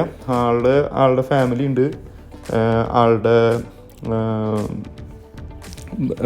വൈഫിൻ്റെ ബ്രദർ, ആ ഒരു ഫാമിലി ഉണ്ട്. അങ്ങനെ മൊത്തം 2 ഫാമിലിയാണ് ആ വണ്ടിയിലുള്ളത്. അപ്പോൾ ഞങ്ങളോട് ആൾ പറഞ്ഞു, നിങ്ങൾ പോയിക്കോളൂ, ഞാൻ വണ്ടി എടുത്തിട്ട് വരാമെന്ന് പറഞ്ഞു. ഒരു 10-15 മിനിറ്റിൽ പോരാൻ പറ്റുമെന്നുള്ളൊരു കാൽക്കുലേഷനിലാണ് അങ്ങനെ പറഞ്ഞത്. അങ്ങനെ നമ്മൾ ട്രിപ്പ് സ്റ്റാർട്ട് ചെയ്തു. അങ്ങനെ അപ്പോൾ പുള്ളീനെ വിളിച്ച് കിട്ടുന്നില്ല. അപ്പോൾ എന്താണ് സംഭവിക്കുന്നത് നമുക്ക് അറിയണമില്ല. അങ്ങനെ ഉച്ചയായപ്പോഴാണ് അറിയണത് ആളുടെ വണ്ടി ആൾക്ക് കിട്ടിയിട്ടില്ല, അങ്ങനെയുള്ള പ്രശ്നങ്ങൾ നടന്നുകൊണ്ടിരിക്കുക എന്നുള്ളത് നമ്മൾ അറിയണത്. അപ്പോൾ എന്താ സംഭവം വെച്ച് കഴിഞ്ഞാൽ, പുള്ളി വണ്ടി എടുത്ത് മാറ്റാൻ വേണ്ടിയിട്ട് ആ ബിൽഡിങ്ങിൽ കോളിംഗ് ബെല്ലടിച്ച്, അപ്പോൾ അവിടെ ഒരു വയസ്സായ സ്ത്രീ വന്നു. അപ്പോൾ ആ സ്ത്രീയോട് എടുത്ത് ഇങ്ങനെ കാര്യങ്ങൾ പറഞ്ഞു, ഞങ്ങൾ ദുബായിൽ നിന്ന് വന്നതാണ്, വണ്ടി പാർക്ക് ചെയ്യാൻ സ്ഥലമില്ലാത്ത കാരണം നിങ്ങളുടെ ഈ ബിൽഡിങ്ങിൻ്റെ മുന്നിൽ ഇട്ടു, അതെനിക്ക് അറിയില്ലായിരുന്നു, നിങ്ങളുടെ വണ്ടികൾ മാത്രം ഇടാൻ പാടുള്ളൂ. അപ്പോൾ എനിക്ക് നിങ്ങളുടെ വണ്ടി ഒരെണ്ണം മാറ്റി തരികയാണെങ്കിൽ ഞാൻ പയ്യെ വണ്ടി എടുത്ത് അങ്ങോട്ട് പോവാം എന്ന് പറഞ്ഞു. അപ്പോൾ അവർ പറഞ്ഞു, ഞാൻ വണ്ടി മാറ്റിയിട്ട് നീ വണ്ടി കൊണ്ട് പോവില്ല. അതാണ് അവർ പറയുന്നതിന് രത്നച്ചുരുക്കം. അങ്ങനെ ഒരുപാട് നേരം ആൾ റിക്വസ്റ്റ് ചെയ്തു, ഒരു രക്ഷയില്ല. അങ്ങനെ നമ്മുടെ ഹോട്ടലിലെ റിസപ്ഷനിസ്റ്റ് അവരുടെ അടുത്ത്, മലയാളീസാണ്, അപ്പോൾ അവരുടെ അടുത്ത് ഒന്ന് പറഞ്ഞു. അപ്പോൾ അവർ പറഞ്ഞു, അയ്യോ ഞങ്ങൾക്കൊരു അബദ്ധം പറ്റി, അവിടെ വണ്ടി പാർക്ക് ചെയ്യരുതെന്ന് പറയാൻ മറന്നുപോയി, ഞങ്ങൾ അവിടെ വണ്ടി പാർക്ക് ചെയ്ത് കഴിഞ്ഞാൽ അവർ ചെറിയ പ്രശ്നം ഉണ്ടാക്കും എന്ന് പറഞ്ഞു. അപ്പോൾ ലാസ്റ്റ് ആൾക്ക് നിവൃത്തിയില്ലാണ്ട് ആൾ പോലീസിനെ വിളിച്ചു. അങ്ങനെ 2 പോലീസുകാർ വന്നു. ഈ 2 പോലീസുകാർ വന്നു, അവർ വന്ന് ബിൽഡിങ് അവിടെ ബെല്ലടിച്ചു. അപ്പോൾ ഈ വയസ്സായ സ്ത്രീ വീണ്ടും വന്നു. അങ്ങനെ അവർ പറഞ്ഞു, പോലീസുകാർ പറഞ്ഞു വണ്ടി ഒന്ന് മാറ്റി കൊടുക്കുക, ആൾക്ക് വണ്ടി കൊണ്ട് പോട്ടെ എന്ന് പറഞ്ഞു. പിന്നെ അവിടെ കേട്ടത് കണ്ണടച്ച് കണ്ണ് പൊട്ടുന്ന ചീത്ത വിളികളാണ്. ആ അമ്മച്ചി അങ്ങോട്ട് ചീത്ത പറഞ്ഞ് കണ്ണ് പൊട്ടിച്ച് പോലീസുകാർ 2 പേരും വന്ന വഴിക്ക് തിരിച്ചോടി. ആൾക്ക് വണ്ടി അവിടെ നിന്ന് പോലീസുകാർ പറഞ്ഞു, ഒരു രക്ഷയില്ല, നിങ്ങൾ റോങ് പാർക്കിങ് ചെയ്ത കാരണമല്ലേ അപ്പോൾ നിങ്ങൾ അനുഭവിച്ചോ എന്നുള്ള രീതിയിൽ പറഞ്ഞ് പോലീസുകാർ തടി തപ്പിപ്പോയി. അപ്പോൾ ആൾക്ക് വണ്ടി എടുക്കാൻ ഒരു രക്ഷയില്ല. അങ്ങനെ ഉച്ചയായപ്പോൾ അവരുടെ ഒരു ഫാമിലി ഒരു വണ്ടി അവിടെ നിന്ന് എടുത്തു. അത് പിന്നെ ആൾ അതിൻ്റെ ഉള്ളിൽ പയ്യെ വണ്ടി അങ്ങോട്ട് തിരിച്ച് അങ്ങനെ ആ ഗ്യാപ്പിൽ കൂടെ ആൾ വണ്ടി എടുത്ത് പുറത്തേക്ക് വന്നു. അപ്പോൾ അതിൻ്റെ ഇടയിൽ ആൾ ഒരുപാട് സൈക്കോളജിക്കൽ മൂവുകളൊക്കെ നടത്തി നോക്കി ഈ അമ്മച്ചിയുടെ അടുത്ത്. കാരണം ആളുടെ ഫാമിലി എല്ലാവരും കൂടി വന്ന് പറഞ്ഞു, ഞങ്ങളിങ്ങനെ ഞങ്ങൾക്കൊരു അബദ്ധം പറ്റിയതാണ്, നിങ്ങൾ വണ്ടി ഒന്ന് മാറ്റി, ഞങ്ങൾ വണ്ടി എടുത്ത് പോട്ടെ, ഞങ്ങൾ ടൂർ വന്നതാണ്, നിങ്ങളുടെ നാട് കാണാൻ വന്നതാണെന്നൊക്കെ പറഞ്ഞു. ഒരു രക്ഷയില്ല. ആ സ്ത്രീ ഒരു പൊടിക്ക് അത് വഴങ്ങിയില്ല. അവസാനം അവരുടെ ആവശ്യമായി ബന്ധപ്പെട്ട് അതിലൊരു വണ്ടി എടുത്തു പോയപ്പോൾ ആൾക്ക് ആ ഗ്യാപ്പിൽ കൂടെ വണ്ടി എടുത്ത് രക്ഷപ്പെടാൻ പറ്റി. പക്ഷെ അപ്പോഴേക്കും സമയം ഉച്ച കഴിഞ്ഞിരുന്നു. അപ്പോൾ ഭയങ്കര കടുകട്ടിയായിട്ടുള്ള ആൾക്കാരുണ്ടെന്ന് ഞാൻ പറഞ്ഞു വരുന്നത്. കാരണം എല്ലാവരും അങ്ങനെയല്ല, ഒരുപാട് എന്താ പറയുക, റോഡിലൊക്കെ അപകടങ്ങളൊക്കെ പറ്റി നിൽക്കുന്ന ആൾക്കാരെ സഹായിക്കുന്ന ഒരുപാട് ആൾക്കാരുണ്ട്. അതുപോലെ തന്നെ ഇങ്ങനത്തെ ചില പിടിവാശിയുള്ള ആൾക്കാരും ഉണ്ട്. അപ്പോൾ അത് ചിലപ്പോൾ ഇദ്ദേഹത്തിനോടുള്ള ദേഷ്യമായിരിക്കില്ലേ അവർക്ക് ആ ഹോട്ടലിൽ ഞങ്ങൾ താമസിക്കുന്ന ഹോട്ടലുകാരോടുള്ള ദേഷ്യമൊക്കെ ആയിരിക്കാം. കാരണം അവരുടെ ഒരു പ്രൈവറ്റ് ഏരിയ പോലെ കൊണ്ടു നടന്നിരുന്ന സ്ഥലത്ത് ഒരു ഹോട്ടൽ വന്നു, പിന്നെ കുറേ ആൾക്കാർ വന്ന് താമസിക്കുന്നു. അങ്ങനെയൊക്കെ വരുമ്പോൾ അവർക്ക് ചിലപ്പോൾ അവരോട് ഇറിറ്റേഷൻ ഉണ്ടായിരിക്കാം. അതിൻ്റെ ഭാഗമായിട്ടായിരിക്കും ചിലപ്പോൾ ആ ഹോട്ടലിൽ വന്ന ആൾക്കാരോട് അവരങ്ങനെ പെരുമാറിയിട്ടുണ്ടാവുക. അതാവാനും സാധ്യതയുണ്ട്. ഇതാണ് അന്നുണ്ടായ ആ ഒരു ട്രാജഡി കഥ. അങ്ങനെ നമ്മൾ വാദി ദർബാത്തിലെ കാഴ്ചകളൊക്കെ കണ്ടു കഴിഞ്ഞ് നമ്മളിപ്പോൾ പോകുന്നത് എയിൻ അത്തൂം എന്ന് പറഞ്ഞ ഒരു വാട്ടർഫോൾസ്, സലാലയിലെ മസ്റ്റ് വാച്ചബിളായിട്ടുള്ള ഒരു വാട്ടർഫോൾസ് എന്ന് തന്നെ പറയാം. വളരെ ബ്യൂട്ടിഫുൾ ആയിട്ടുള്ള അതിമനോഹരമായൊരു വാട്ടർഫോൾസാണ് എയിൻ അത്തൂം. അപ്പോൾ അങ്ങോട്ടാണ് നമ്മൾ പോയിക്കൊണ്ടിരിക്കുന്നത്. പോകുന്ന വഴി തന്നെ കണ്ടാൽ അറിയാം ആ വാട്ടർഫോൾസ് എത്ര മനോഹരമാണെന്നത്.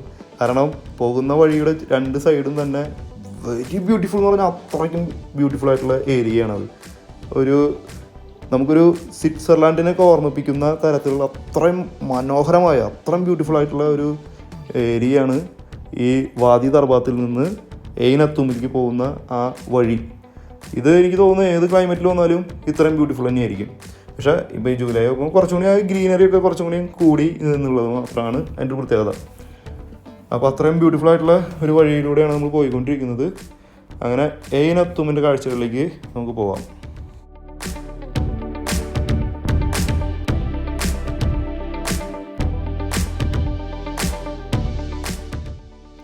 നമ്മൾ നേരത്തെ ഒരു ഈച്ചയുടെ കാര്യം പറഞ്ഞില്ലേ, ഈ ഈച്ചകൾ ഏറ്റവും കൂടുതലുള്ള സ്ഥലങ്ങളാണ് ഈ വാദി ദർബാത്ത്, എയിൻ അത്തൂം, അങ്ങനെയുള്ള സ്ഥലങ്ങൾ. ഈ വാട്ടർഫോൾസും അതുമാതിരി വെള്ളത്തിൻ്റെ ഇത് കൂടുതലുള്ള ഏരിയകൾ, വെള്ളം കെട്ടി നിൽക്കുന്ന ഏരിയകൾ, അങ്ങനെയുള്ള സ്ഥലങ്ങളിലാണ് ഈ ഈച്ചകൾ ഏറ്റവും കൂടുതലായിട്ടുള്ളത്. അപ്പോൾ നമുക്ക് മസ്റ്റായിട്ട് നമ്മുടെ കയ്യിൽ പേസ്റ്റും തേക്കണം, സ്പ്രേ അടിക്കണം, ഒക്കെ ചെയ്യണം. അല്ലെങ്കിൽ കയ്യിലും കാലിലും ഒക്കെ അടിക്കണം. അല്ലെങ്കിൽ ഒറ്റ ആക്രമിക്കുന്ന പറഞ്ഞാൽ അമ്മാതിരി ആക്രമണം നടക്കും നമ്മുടെ മേത്ത്.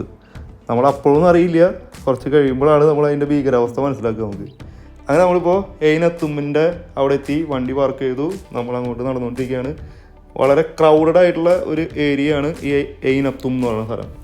അവിടെ നമ്മൾ വളരെ സ്ലിപ്പറി ആയിട്ടുള്ള സ്ഥലങ്ങളാണ്. അപ്പോൾ സ്ലിപ്പറിയാന്ന് പറഞ്ഞാൽ നല്ല അപകടങ്ങൾ സംഭവിക്കാൻ സാധ്യതയുള്ള സ്ഥലങ്ങളാണ്. കാരണം ഫുള്ള് കല്ലുകളാണ്, ചെറിയ ചെറിയ പാറകളുണ്ട്. അപ്പോൾ നമ്മൾ പെട്ടെന്ന് സ്ലിപ്പറിയായി നമ്മൾ വഴിക്ക് വീഴും. അപ്പോൾ നമ്മൾ നല്ല ഗ്രിപ്പുള്ള ചെരുപ്പുകളൊക്കെ ആണെങ്കിൽ കുറച്ചുകൂടി നല്ലതാണ്. എൻ്റെ പറയാൻ കാരണം എന്ന് വെച്ച് കഴിഞ്ഞാൽ എൻ്റെ കൂടെ വന്ന എൻ്റെ ഒരു ഫ്രണ്ട് 3 പ്രാവശ്യം വീണത്. ഒരു പ്രാവശ്യമല്ല വീണത്, ഒരു പ്രാവശ്യം വീണു, എണീറ്റ് നിൽക്കുമ്പോൾ അടുത്ത സ്റ്റെപ്പ് വീണു, വീണ്ടും അവിടെ നിന്ന് എണീറ്റ് വീണ്ടും വീണു. അങ്ങനെ 3 പ്രാവശ്യം നിന്ന് നിപ്പിൽ വീഴാന്ന് പറയില്ലേ, അങ്ങനെ വീണു. പക്ഷേ എൻ്റെ കയ്യിൽ കൊച്ചുണ്ടായിരുന്നു. പക്ഷേ ഭാഗ്യം, ദൈവം കാത്തു, ആർക്കും വലിയ അപകടങ്ങളൊന്നും പറ്റിയില്ല. വീണപ്പോൾ മേത്ത് കുറച്ച് അഴുക്കായി, അങ്ങനെയുള്ള പ്രശ്നങ്ങളാണ് ഉണ്ടായത്. പക്ഷേ വലിയ അപകടങ്ങൾ പറ്റണ്ട. കാരണം ആ വീഴ്ചയിൽ തൊട്ടപ്പുറത്ത് പാറകളാണ്, ചെറിയ ചെറിയ പാറകൾ, അതിന് തലയടിക്കുക അങ്ങനെയൊക്കെ ഉണ്ടായി കഴിഞ്ഞാൽ വലിയൊരു അപകടമാണ്. അപ്പോൾ അത് നമ്മൾ വളരെയധികം കെയർഫുൾ ആവണം.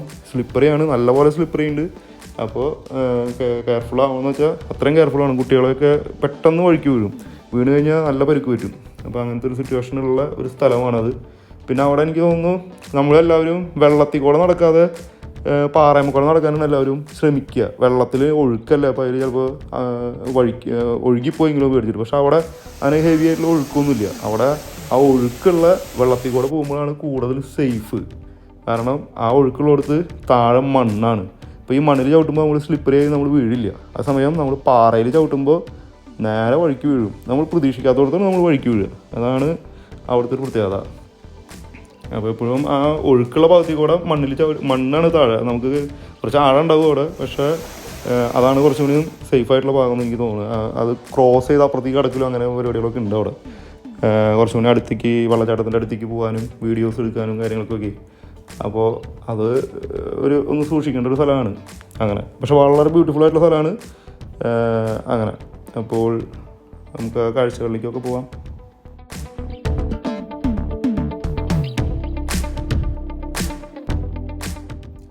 അടുത്തതായി നമ്മൾ പോകുന്നത് എയിൻ റസാത്ത്. അപ്പോൾ എയിനത്തും പോയി അടുത്തത് നമ്മൾ പോകുന്നത് എയിൻ റസാത്ത്. അവിടെയാണ് നമുക്ക് വെള്ളത്തിൽ സേഫായിട്ട് സമാധാനത്തിൽ വെള്ളത്തിൽ കുളിക്കാനും കുട്ടികൾക്ക് വെള്ളത്തിൽ എൻജോയ് ചെയ്യാനും ഒക്കെ നമുക്ക് പറ്റുന്ന ഒരു സ്ഥലമാണ്. നമ്മൾ കഴിഞ്ഞ ജൂണിൽ പോയപ്പോൾ ഈ എയിൻ റസാത്ത് നമ്മൾ പോയതാണ്. അപ്പോൾ വളരെ ബ്യൂട്ടിഫുൾ അല്ല, നമുക്കത് എൻജോയ് ചെയ്യാൻ കൂടുതൽ പറ്റുന്നൊരു സ്ഥലമായതുകൊണ്ട് അവിടെ നമ്മൾ രണ്ടാമത് പോയപ്പോൾ നമ്മൾ അഗെയിൻ അവിടെ പോയി. സത്യം പറഞ്ഞാൽ മൂന്നാമത്തെ പ്രാവശ്യം പോയപ്പോൾ അവിടെ പോയി. കാരണം അത് നമുക്കൊരു ഒഴിച്ചുകൂടാൻ പറ്റാത്ത ഒരു സ്ഥലമാണ്. കാരണം ബ്യൂട്ടിഫുളിനേക്കാളുപരി നമുക്കവിടെ ഒരു ആക്ടിവിറ്റീസ് ഉള്ള ഒരു സ്ഥലമാണ് എയിൻ റസാത്ത്. ഈ എയിൻ റസാത്തിൽ നമുക്ക് മെയിനായിട്ട് കാണാനുള്ള സംഭവങ്ങൾ എന്തൊക്കെയാണെന്ന് വെച്ചാൽ അവിടെ ഒരു കേവ് ഉണ്ട്. അപ്പോൾ ആ കേവിൻ്റെ ഒരു കാഴ്ചയുണ്ട്. ആ കേവ് കാണാനായിട്ട് നമ്മളൊരു സ്റ്റെപ്പൊക്കെ കയറി മുകളിൽ പോയി അങ്ങനെ ആ മലയുടെ സൈഡിലൊരു വലിയൊരു കേവ് ഉണ്ട്. ആ കേവ് കാണാൻ പറ്റും നമുക്ക്. അതിൻ്റെ ഒപ്പം തന്നെ ഈ വെള്ളത്തിൽ കുളിക്കാനും കളിക്കാനും ഒക്കെ ഉള്ള സൗകര്യങ്ങളുണ്ട്. അത് കഴിഞ്ഞ് നമുക്ക് അവിടെ ഡ്രസ്സ് ചേഞ്ച് ചെയ്യാനുള്ള സൗകര്യങ്ങളൊക്കെ ഉണ്ട്. പിന്നെ അപ്പോൾ നമ്മൾ ഇവിടെ പോകുമ്പോൾ നമ്മളെപ്പോഴും എന്താ പറയുക, സ്വിമ്മിങ്ങിന് അല്ലെങ്കിൽ വെള്ളത്തിൽ കളിക്കാനായിട്ടുള്ള ആ ഒരു ടൈപ്പ് ഡ്രസ്സുകളൊക്കെ പിടിച്ച് പോകാം. ടർക്കി കൈ പിടിക്കാം, അങ്ങനെയുള്ള കാര്യങ്ങളൊക്കെ കുട്ടികൾക്കൊക്കെ അതൊക്കെ നമുക്ക് റിക്വയർമെൻ്റ് ആണ്. അവിടെ പോകുമ്പോൾ കുറച്ച് നല്ലൊരു സ്ഥലമാണ്, സമയം സ്പെൻഡ് ചെയ്യാൻ പറ്റും നമുക്ക്. പിന്നെ അവിടെ ചെറിയ ചെറിയ ഷോപ്പുകളുണ്ട്. നമുക്കറിയാലോ, ഇപ്പോൾ ഈ സാധാരണ ഉള്ള എന്താ പറയുക മാംഗോ കട്ട് ചെയ്ത് കിട്ടും, അതുമാതിരി ചോളം, അങ്ങനെയൊക്കെയുള്ള സംഭവങ്ങളൊക്കെ ഉള്ള ചെറിയ ചെറിയ ഷോപ്പുകളും കാര്യങ്ങളൊക്കെ ഉണ്ട്. ബർഗർ, ഐസ്ക്രീം, ഇങ്ങനെയുള്ള സംഭവങ്ങളൊക്കെ അവിടെ ഉണ്ട്. അപ്പോൾ അതൊക്കെ നമുക്ക് കിട്ടും. ഇത് പിന്നെ നമ്മുടെ സലാലയിലെ ഫ്രൂട്ട്സ് മാർക്കറ്റ്, എന്താ പറയുക, ലോകത്തുള്ള എല്ലാ ഫ്രൂട്ട്സും കിട്ടും അവിടെ. മെയിനായിട്ട് നമ്മുടെ കേരളത്തിലുള്ള ടൈപ്പ് ഫ്രൂട്ട്സ് കാര്യങ്ങളൊക്കെ അവിടെ സുലഭമായി കിട്ടും. അപ്പോൾ അതാണ് ഞാൻ വീഡിയോസിൽ കണ്ടില്ലേ, ബദാം തൊട്ട് നമ്മൾ പണ്ട് ചെറുപ്പത്തിൽ കുത്തിപ്പൊട്ടിച്ച് ഉള്ളിൽ നിന്ന് പൈപ്പ് എടുത്ത് കഴിക്കുന്ന ബദാം തൊട്ട് A to Z പഴം എല്ലാ സാധനങ്ങളും അവിടെ കിട്ടും. അതാണ് വേറെ അഡ്വാൻറ്റേജ്. പിന്നെ നമ്മൾ അടുത്തതായി പോകുന്നത് ഒരു ഫാമിലേക്കാണ്. അപ്പോൾ ഫാം വിസിറ്റ് ചെയ്യുക എന്നുള്ളത് വലിയൊരു ആഗ്രഹമാണ്. അപ്പോൾ അത് ഒരു മഞ്ഞക്കിളിയുടെ മൂളിപ്പാട്ടുണ്ടോ എന്ന് പറയില്ലേ എന്ന് പറയുന്ന പോലെ ഒരുപാട് കൂടുകളൊക്കെ കൂട്ടി ഒരു മഞ്ഞക്കിളി, ഒരുപാട് കിളികളുണ്ട് അവിടെ. അപ്പോൾ നല്ല രസമുണ്ടായിരുന്നത്. സലാലയിലെ ഫാമുകൾ എന്ന് പറഞ്ഞു കഴിഞ്ഞാൽ അതൊരു പ്രത്യേക കാഴ്ച തന്നെയാണ്. കാരണം എന്ന് വെച്ച് കഴിഞ്ഞാൽ എവിടെ നോക്കിയാലും ഫാമുകളാണ്. അതിൽ വിളയാത്തതൊന്നുമില്ല എന്ന് തന്നെ പറയാം. കാരണം ഒരു സൈഡിൽ ഫുള്ള് വാഴത്തോട്ടങ്ങളാണെങ്കിൽ ഒരു സൈഡിൽ തെങ്ങും തോപ്പ്, ഒരു സൈഡിൽ കപ്പ, പിന്നെ അതുമാതിരി കുമ്പളങ്ങ, എന്താ പറയുക, വഴുതനങ്ങ, അങ്ങനെ തുടങ്ങി എല്ലാ ഫ്രൂട്ട്സും സമൃദ്ധിയായി വളഞ്ഞ് നിൽക്കുന്ന ഒരു ഫാമാണ് ഇപ്പോൾ നമ്മൾ വിസിറ്റ് ചെയ്തുകൊണ്ടിരിക്കുന്നത്. പപ്പായൊക്കെ പല മോഡലിലുള്ള പപ്പായകളാണ് അവിടെ വളഞ്ഞു നിൽക്കുന്നത്. പിന്നെ ഇപ്പോൾ വാഴ കണ്ടില്ലേ, വലിയ വാഴക്കൊലയാണ്, വലിയ വാഴക്കൊലകൾ, പിന്നെ നേന്ത്രവാഴ, എല്ലാതും ഉണ്ട് അവിടെ. ഇപ്പോൾ വഴുതനങ്ങയാണ് കാണുന്നത്. അങ്ങനെ ഫുൾ എല്ലാ A to Z പച്ചക്കറികളും വളഞ്ഞു നിൽക്കുന്നത്. ഇപ്പോൾ കുമ്പളങ്ങ, മത്തങ്ങ, ഇവ സംഭവങ്ങളാണ് ഇപ്പോൾ ഈ കാണുന്നത്. എല്ലാതും നമുക്ക് ചിന്തിക്കാൻ പറ്റാത്ത ടൈപ്പ് വിളവെടുപ്പാണ് അവിടെ. നല്ല പോലെ കൃഷി ചെയ്ത് നല്ല വിളവെടുപ്പും കിട്ടുന്നുണ്ട്. ഇതിപ്പോൾ വേറെ എന്തൊക്കെയോ വിത്ത് പാകി വെച്ചിരിക്കുകയാണ്. അപ്പോൾ അത് മുളച്ച് വരുന്നുള്ളൂ. അങ്ങനെ ഒക്കെ വളരെ ബ്യൂട്ടിഫുൾ ആയിട്ടുള്ള ഒരു ഫാം.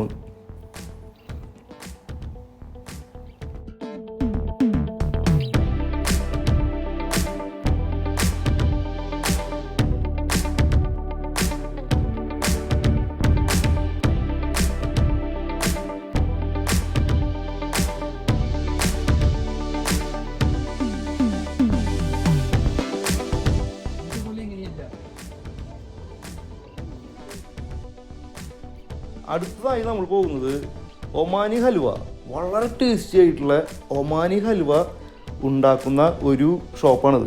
ഇവിടെ നമുക്ക് പലതരത്തിലുള്ള ഒരു 5-8 വെറൈറ്റീസ് ഓഫ് ഒമാനി ഹൽവ ഉണ്ട്. അതിൽ എനിക്ക് ഏറ്റവും ഇഷ്ടപ്പെട്ടത് സാഫ്രോൺ ഹൽവയും ഫിഗിൻ്റെ ഹൽവയുമാണ്. ഇത് വളരെ ടേസ്റ്റി ആയിരുന്നു.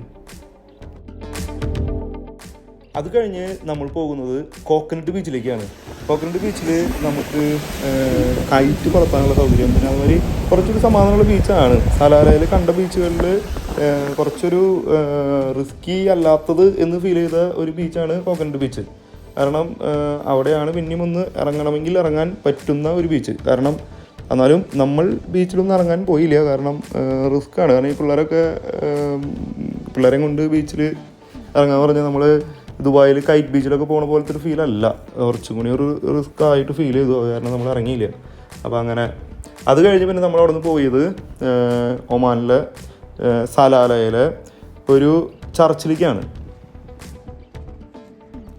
Saint Francis Xavier Catholic church, ഇതാണ് ഈ ദേവാലയത്തിൻ്റെ പേര്. വളരെ മനോഹരമായൊരു ദേവാലയമാണത്.